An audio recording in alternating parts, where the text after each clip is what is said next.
Hi friends, potato செய்யலாம். Mix பண்ணிக்கலாம்.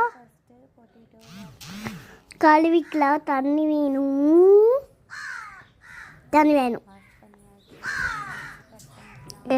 Mix பண்ணிக்கலாம். மிளகா பொடிக்கலாம், உப்பு போட்டுக்கலாம். மிக்ஸ் பண்ணிக்கலாம். எண்ணெயில் போட்டுக்கலாம். எண்ணெயை ஊற்றிக்கலாம். எண்ணெய் ஊற்றியாச்சு.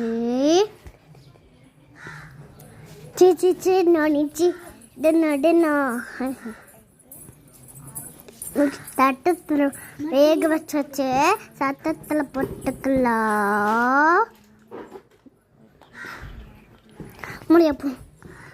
போட்டாச்சு. சாப்பிட்டு பார்க்கலாம். நம்மி டேஸ்ட்டு நல்லா இருக்கு. நல்லா இருக்கு.